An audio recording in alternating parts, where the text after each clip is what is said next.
J'ai mélangé, je me suis trompé de bouton entre les cloches et l'orgue. Au lieu de couper les cloches, j'ai coupé l'orgue. Mais on va démarrer tranquillement ce matin.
Notre Dieu, humble et proche, tu viens à notre rencontre dans la fragilité humaine, sans l'apparat qu'on aurait attendu, sans l'apparence qu'on aurait voulu, là où nous ne t'aurions pas cherché. Notre Dieu, Dieu humble et proche, aujourd'hui comme hier, c'est au cœur de l'humain que tu veux résider, c'est au cœur de nos relations que tu veux demeurer. Notre Dieu, Dieu humble et proche, toi qui résides au milieu de nous, tu viens nous visiter de ta présence pour qu'en nous ton amour habite. Amen. Et nous chantons qu'aujourd'hui toute la terre.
Chers frères et sœurs, j'ai un privilège ce matin et profitez-en parce que c'est la dernière fois cette année que je vais vous souhaiter un joyeux Noël.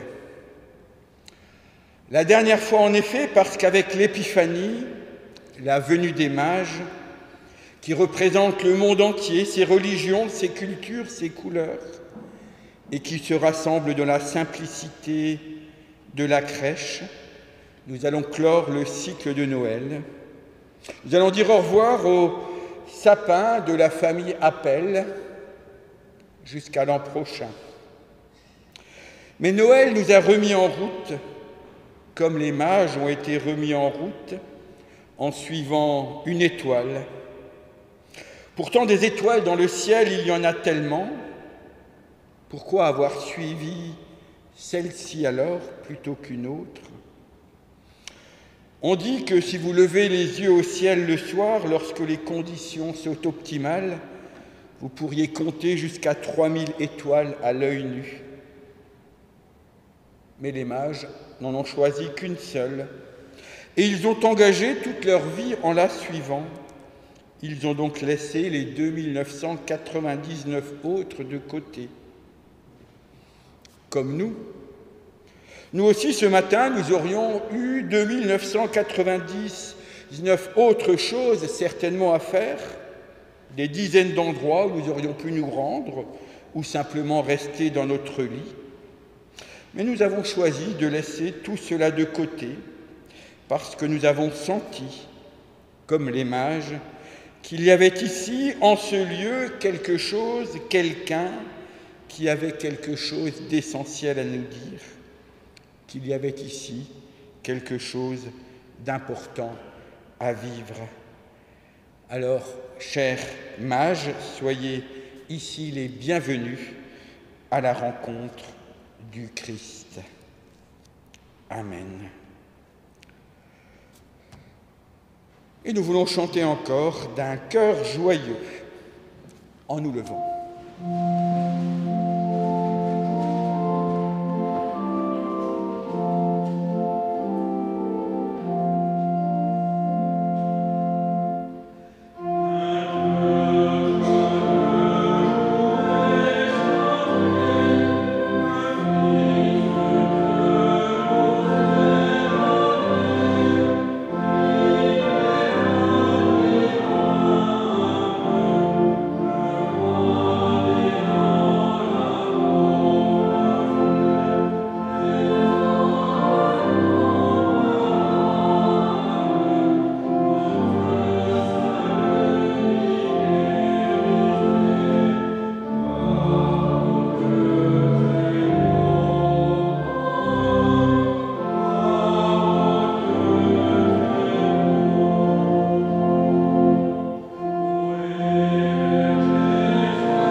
Comme le dit le livre du Qoéleth, il y a un temps pour tout,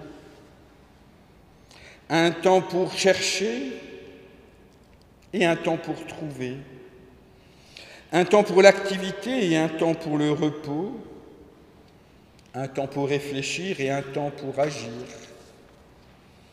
Il y a un temps pour voir et un temps pour s'engager, un temps pour le silence et un temps pour la parole, un temps pour semer et un temps pour récolter. Il y a un temps pour aimer et un temps pour pardonner, un temps pour le doute et un temps pour l'espoir. Mais le commencement et la fin de toutes choses sont entre les mains de Dieu et nous voulons le prier.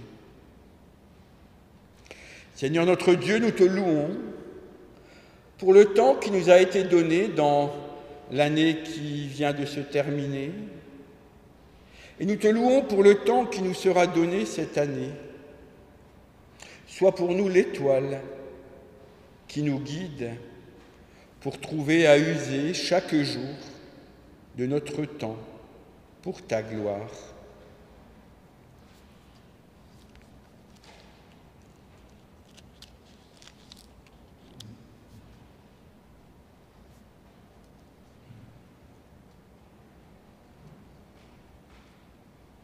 Et nous chantons « À Dieu soit la gloire ».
Il n'y a pas que les mages qui aimaient à regarder les étoiles.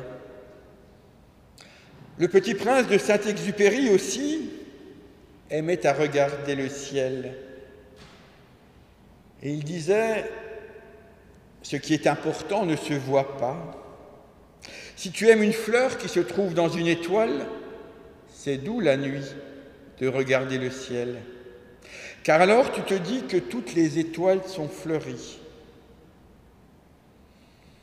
Nous aussi, lorsqu'il peut nous arriver d'être fascinés par l'obscurité plutôt que par la lumière, lorsque nous sommes tentés de démissionner, lorsque nous sommes tentés de tomber dans les généralisations comme « tous pareils »,« cela ne sert à rien »,« tous pourris », rappelle-nous, Seigneur, que nous pouvons nous dire « toutes les étoiles sont fleuries, parce que nous savons que l'une d'elles nous montre le chemin vers le Christ. Prenons un temps de silence pour nous tourner vers lui.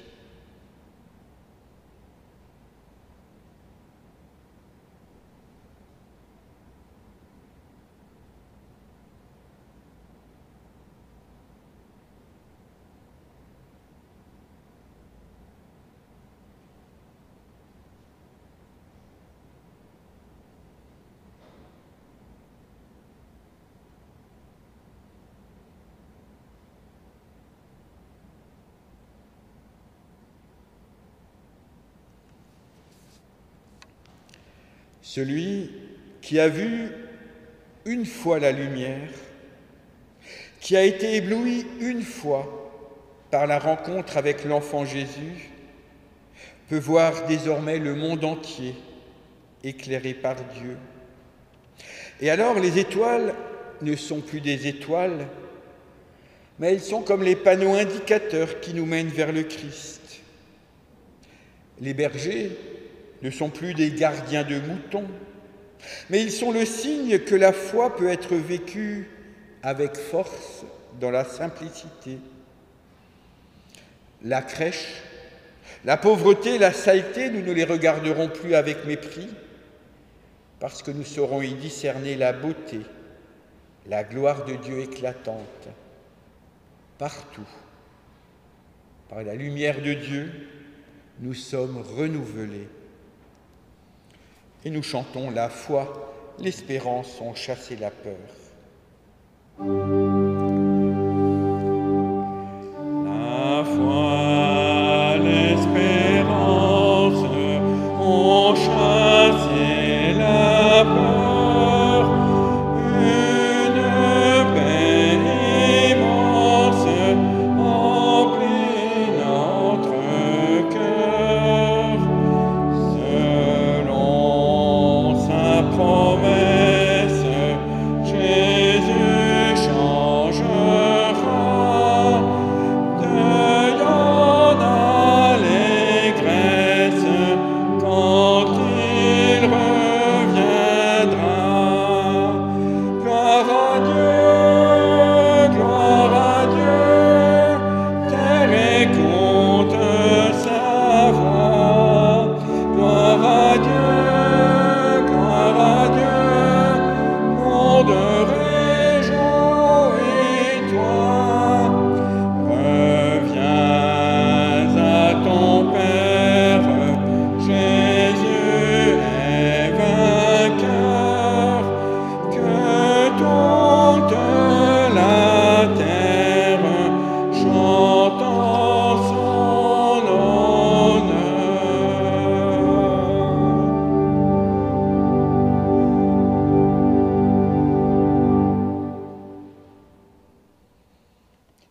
Ô Dieu de vie, l'éternité ne peut te retenir, ni nos faibles mots saisir la splendeur de ta bonté.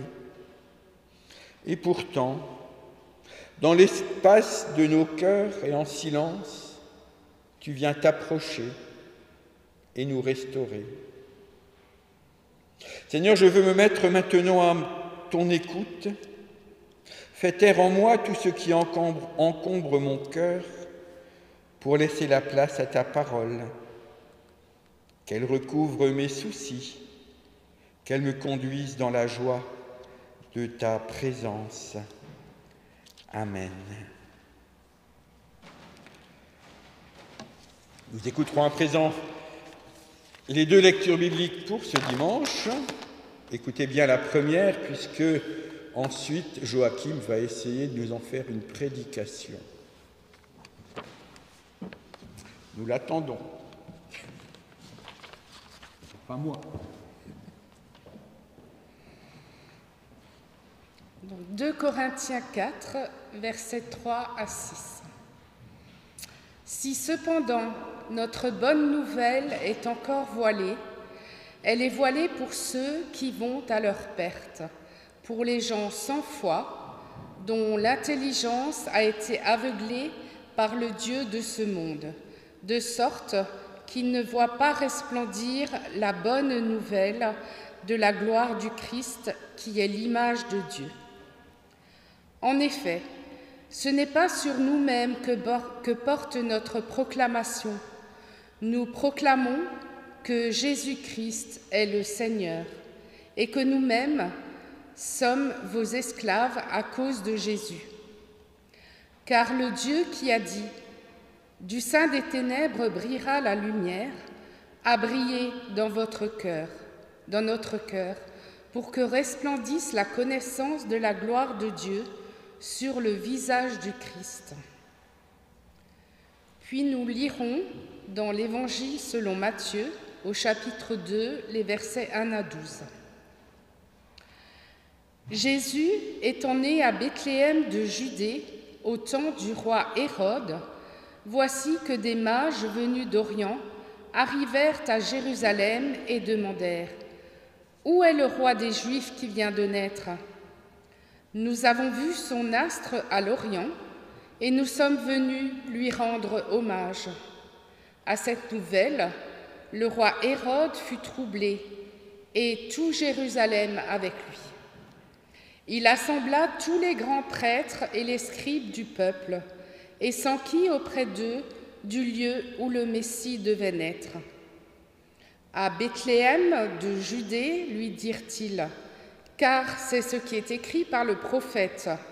Et toi, Bethléem, terre de Juda, tu n'es certes pas le plus petit des chefs-lieux de Juda, car c'est de toi que sortira le chef qui fera paître Israël, mon peuple.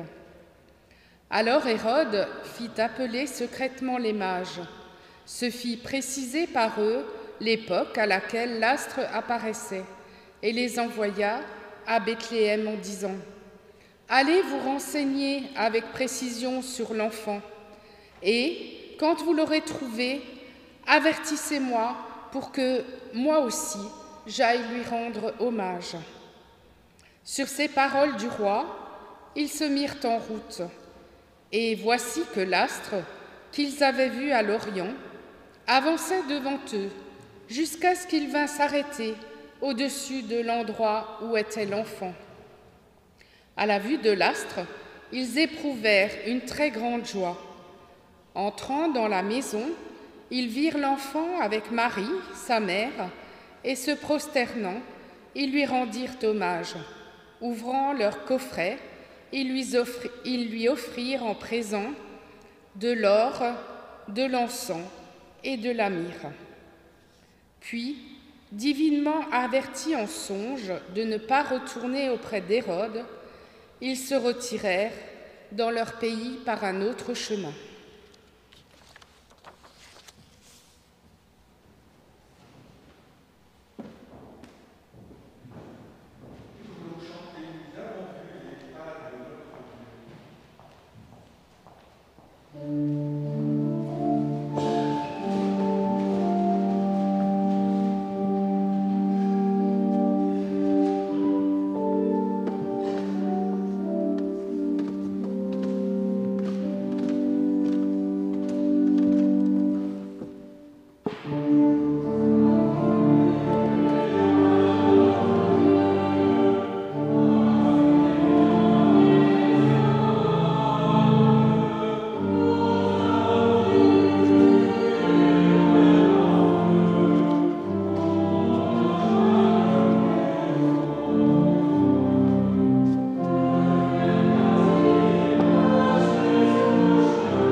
Sacré Paul,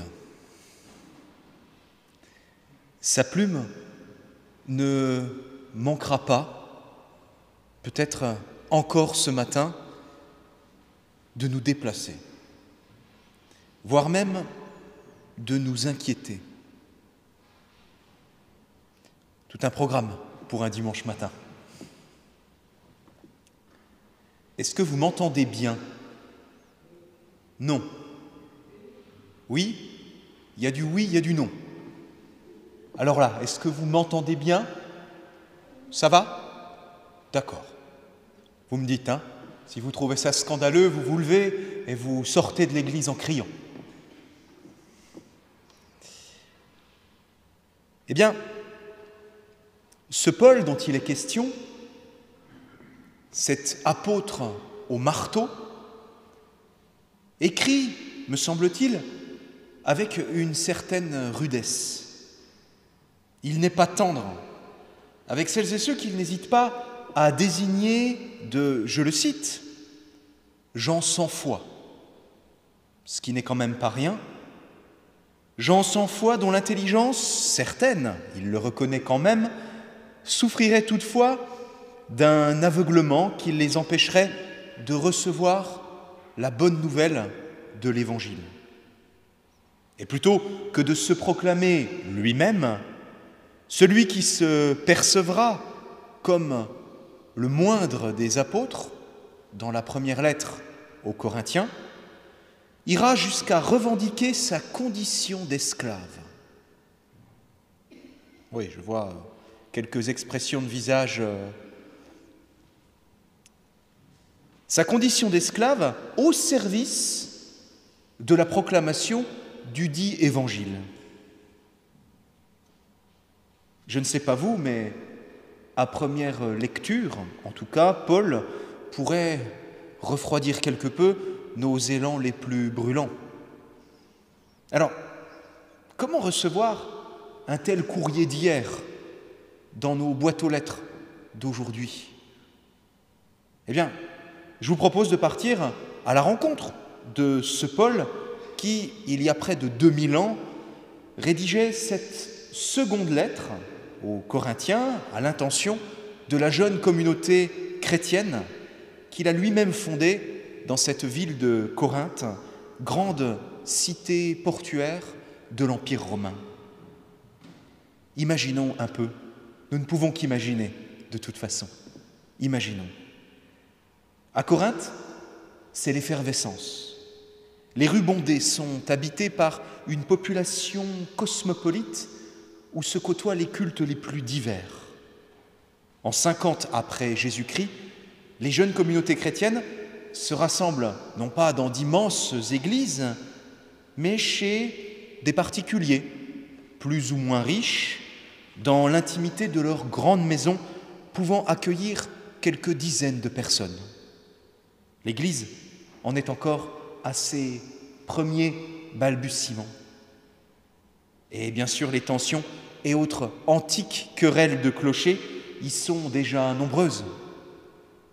Chrétiens d'origine juive et chrétiens d'origine grecque se disputent la vérité, hier comme aujourd'hui, et les uns comme les autres semblent se laisser quelque peu fasciner par certains prédicateurs de passage que Paul ira jusqu'à qualifier du sobriquet de super-apôtres, ou en langage un peu plus moderne, de super-hypocrites, car, selon lui, plus soucieux de la promotion de leur image que de celle du message libérateur de l'Évangile, lequel prendrait paradoxalement toute sa mesure dans les plus faillibles d'entre nous. Comme Paul l'a lui-même écrit avec ses propres mots, je le cite, « Du sein des ténèbres brillera la lumière ». Mots qui nous rappelleraient presque ceux du début du livre de la Genèse. Métaphore donc, peut-être, d'un renouvellement, d'un commencement, toujours possible, alors que nous, quand bien même nous n'y verrions que chaos et nuit. Métaphore qui pourrait prendre une résonance toute particulière aujourd'hui, alors que nous célébrons l'Épiphanie, la fête de la lumière qui brille du cœur, de la nuit, de nos nuits peut-être. Langage symbolique, bien sûr. Et puisque nous étions à Corinthe et que nous en revenons à aujourd'hui, eh bien je vous propose de quitter Corinthe. On s'est intéressé à hier, on va revenir un petit peu à aujourd'hui et de nous rassembler dans les couloirs de l'entreprise Yahvé. De toute éternité, cette multinationale n'a absolument jamais licencié personne. Paul, son directeur des ressources humaines, ne cesse de le dire. Pour nous rejoindre, nul besoin de mériter ou de prouver votre dignité, car celle-ci vous est déjà donnée. Votre valeur n'est plus à conquérir, mais seulement à recevoir. Des mots tout simples, une logique apparemment toute simple, qui pourtant pourrait participer à profondément changer notre vie, ou en tout cas notre rapport à ce que nous vivons. Plus rien n'est à conquérir, notre dignité, notre valeur, seulement à recevoir. La posture n'est plus la même. Travailleur de la première heure comme de la dernière, Paul, DRH de son État, nous dit à toutes et tous « Bienvenue ». N'est-ce pas là une bonne nouvelle ? Mais au même moment, bien sûr, Martin Luther, réformateur du groupe, interpelle avec sa véhémence habituelle. Je le cite. « Voulez-vous dire que ma valeur à moi, ce que je suis profondément en vérité, dépendrait moins de moi que d'une vérité extérieure à moi ? »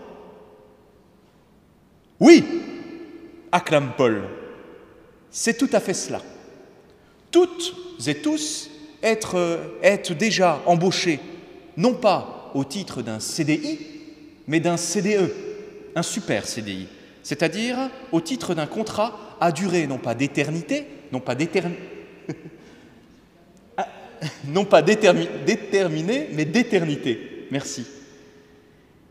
Et si vous n'en perdez pas votre liberté de quitter l'entreprise, bien sûr, vous en gagnerez peut-être le désir de vous y engager, voire même d'y développer, malgré vous, quelques compétences insoupçonnées.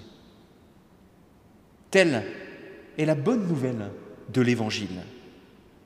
Nous n'avons qu'à nous laisser recevoir comme ce que nous sommes déjà et pour toute éternité aux yeux de Dieu, des êtres approuvés tels que nous existons déjà.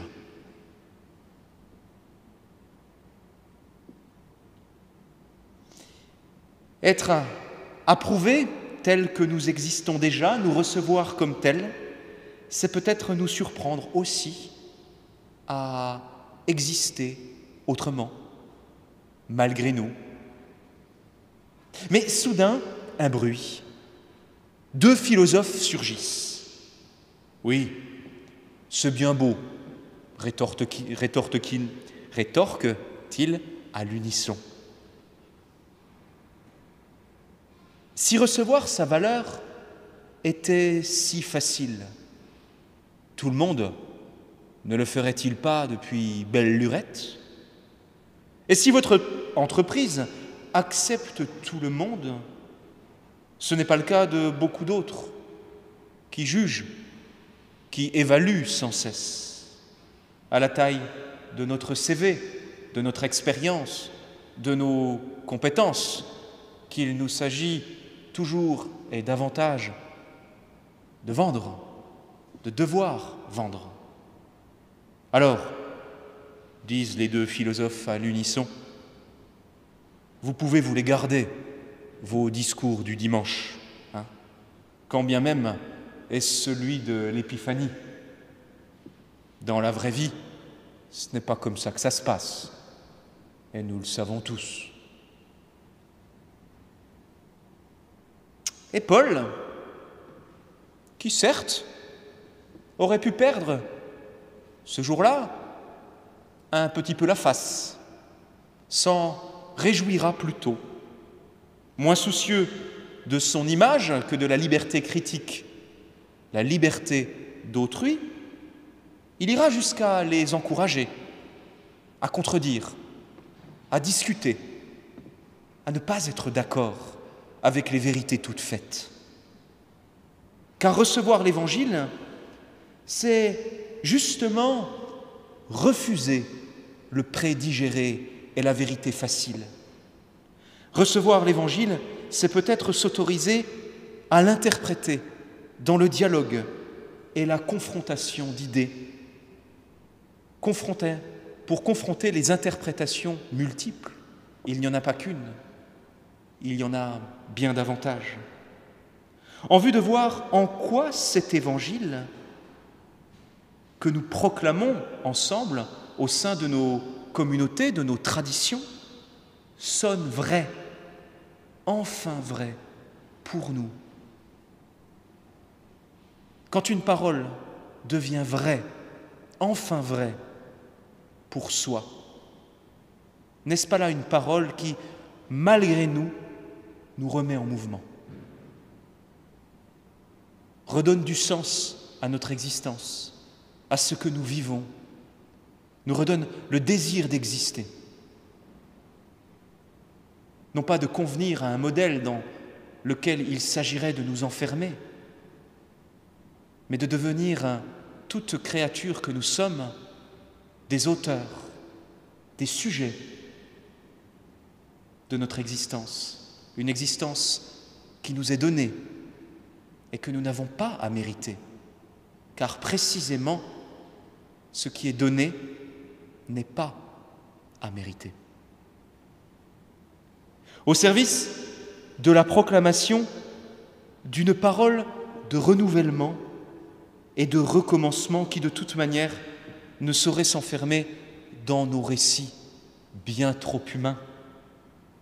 En d'autres termes, l'Évangile, c'est ce qui nous assure qu'aux yeux de Dieu, nous sommes bien davantage que la seule et unique somme de nos soi-disant réussites ou échecs.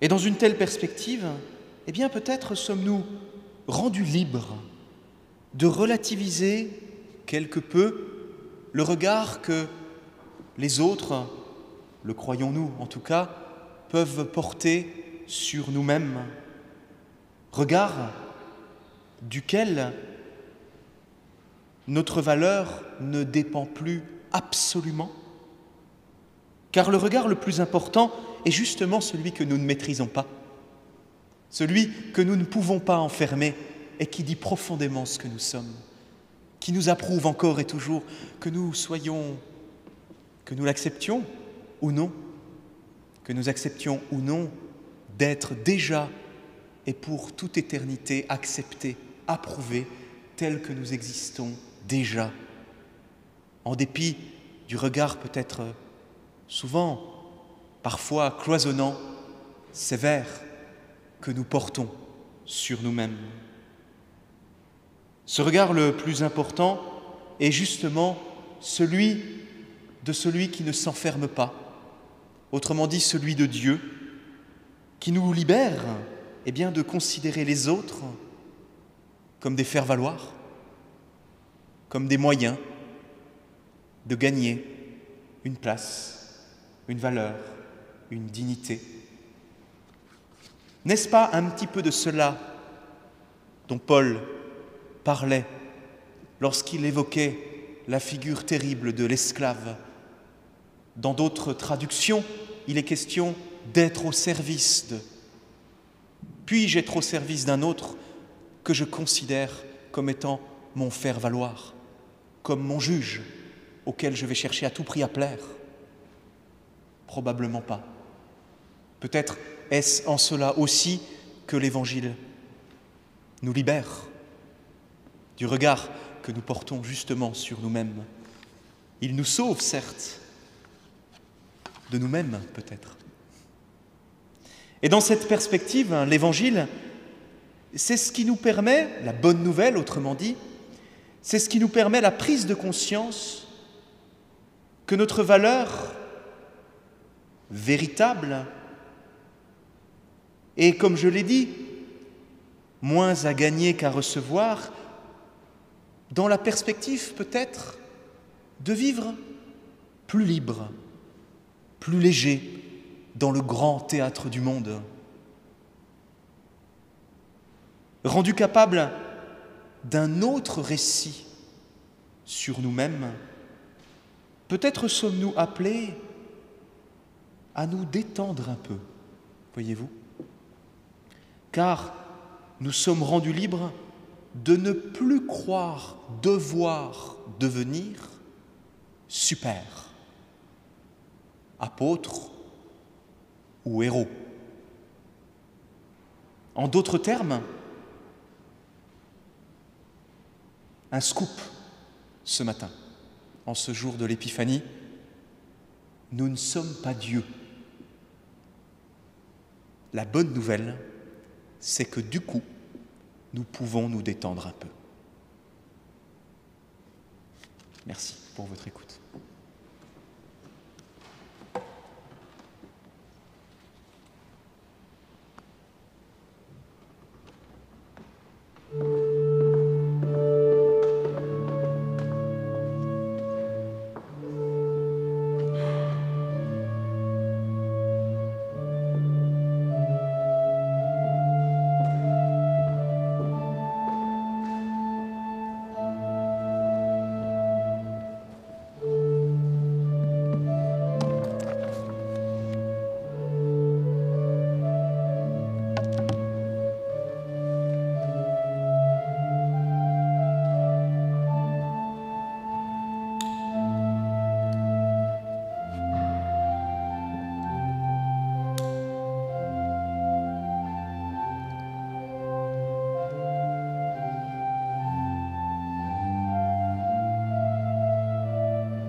Merci Joachim, se détendre, j'aime bien. Et tout ce que nous proposons en Église est destiné à cela et uniquement à cela. Tout le monde est le bienvenu pour les différentes activités que nous vous proposons. Donc c'est le moment des annonces. Alors tout d'abord aussi, les pasteurs se sont détendus puisque nous avons cédé à la pression populaire qui nous demandait, mais comme on est une équipe et qu'on circule entre Ilzac et Saint-Martin, mais on aimerait bien savoir où est-ce que vous êtes pour pouvoir choisir son prédicateur ou son pasteur favori. Et donc sur le site internet, à partir d'aujourd'hui, si vous allez sur la partie agenda, je vous montre, mais vous trouverez vous-même, vous avez les horaires des cultes. Et on a rajouté, alors vous voyez là, ici à droite, il y a par exemple aujourd'hui 10h culte à Ilzac, CS, ça veut dire Céline Sauvage, et à Saint-Martin, c'est nous ici, JT, c'est lui, c'est Joachim Trogolo, JMT, c'est moi. Voilà, avec le texte de prédication dimanche prochain. Si vous voulez me suivre, moi, je serai à Ilzac. Et à Saint-Martin, ce sera Céline Sauvage avec un baptême. Donc, vous pourrez circuler entre les différents sites. Nous n'avons rien à cacher, en tout cas pas nous-mêmes. Sinon, les activités à venir, mardi soir à 19h30, réunion de ce que nous avons appelé le G19, qui est le groupe de la coordination de la dynamique mulhousienne avec des représentants de nos 6 secteurs. Ça se passera à Saint-Marc. Mercredi à 19h, je crois. Alors Catherine, je n'étais pas tout à fait sûre de l'horaire.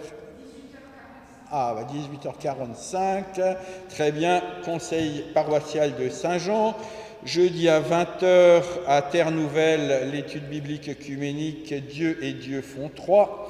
Dimanche prochain, il y a donc 2 cultes. Samedi 21, ça c'est, je vous le dis tout de suite, mais vous pouvez le noter comme c'est tout l'après-midi, nous avons la 2e journée œcuménique. La première, c'était l'an dernier à Sainte-Marie. Cette année, elle se passe ici à Saint-Martin. Ce sera de 16h à 21h.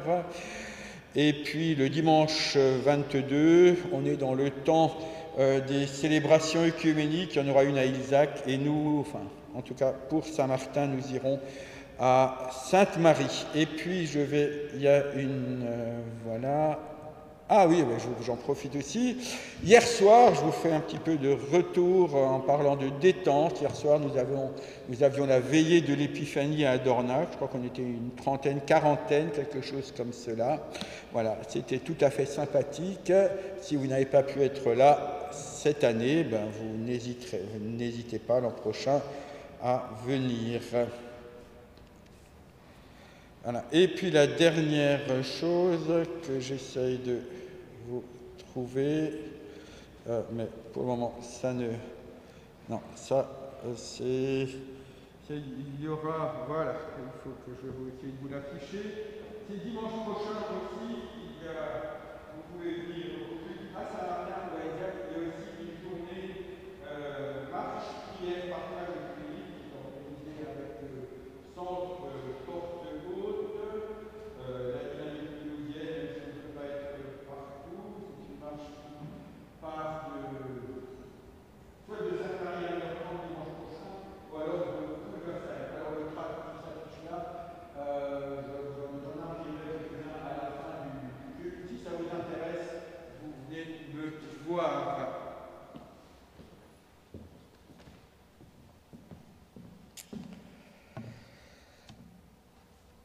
Voilà pour les annonces, et nous voudrons à présent recueillir l'offrande.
Tout au long de l'année et chaque semaine, le Conseil œcuménique des Églises propose un cycle de prières pour le monde avec chaque semaine une invitation aux églises chrétiennes du monde entier à prier pour une autre région et en particulier pour les chrétiens d'une autre région du monde. Cette semaine, il nous propose de nous tourner vers l'Irak l'Iran et la Syrie pour prier vers cet Orient d'où venaient peut-être certains des mages. Nous rendons grâce pour la persévérance des personnes qui vivent en Syrie, en Irak et en Iran, en dépit des menaces constantes et des violences qui sévissent actuellement dans ces pays. Nous rendons grâce pour les secours et l'assistance dont peuvent y bénéficier tellement de personnes.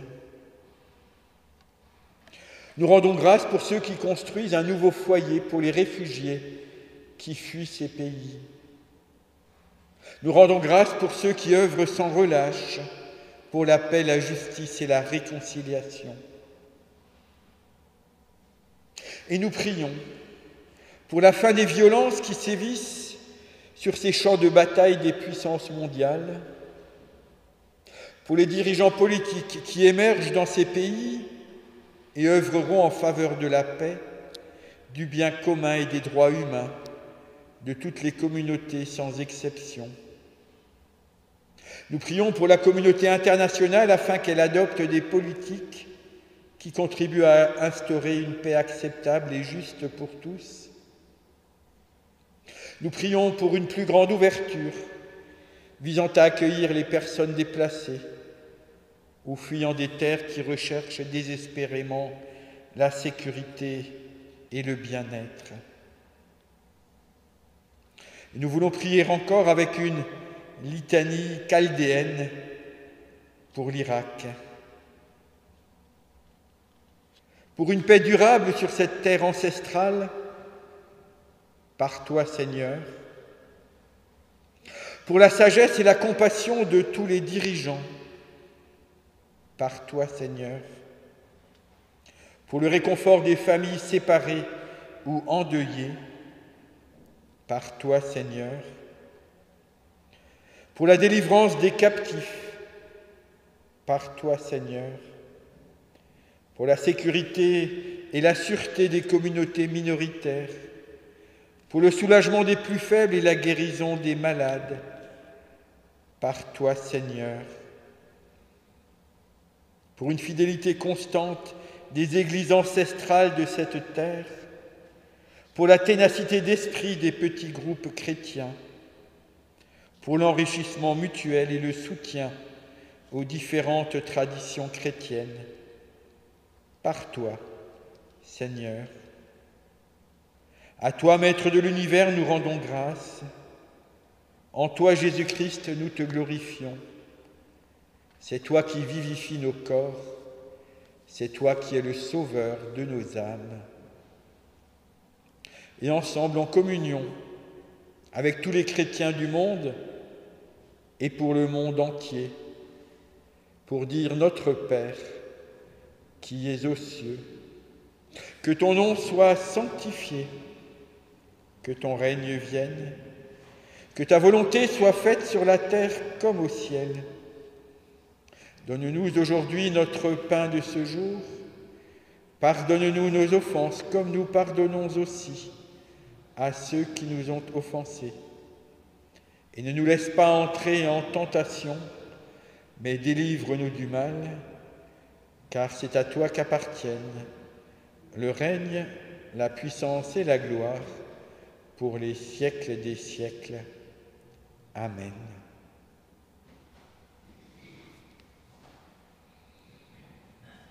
Réjouis-toi, voici ton roi, ce sera notre dernier chant.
Voici le vœu qui nous est promis par la première épître de Jean pour cette nouvelle année placée sous le signe du Christ.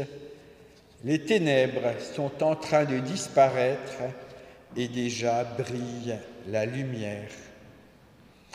Comme les mages, nous qui avons suivi et rencontré la vraie lumière, nous pouvons maintenant reprendre la route pour entrer chez nous, pour aller vers le monde, transformé et habité d'une confiance nouvelle.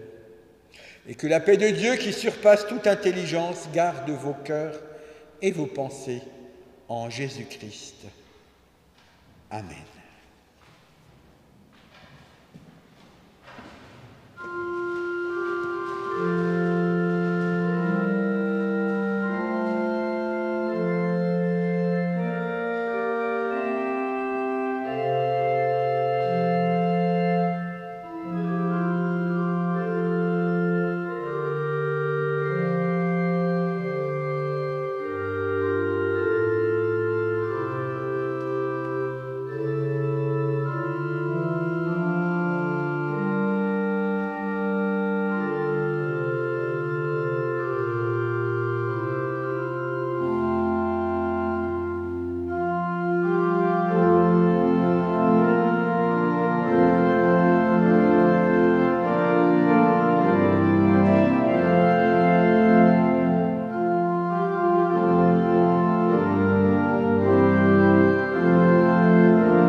Merci Denis Picaudet de nous avoir accompagnés ce matin.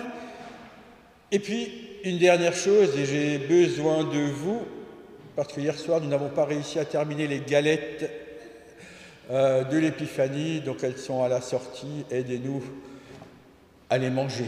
Merci.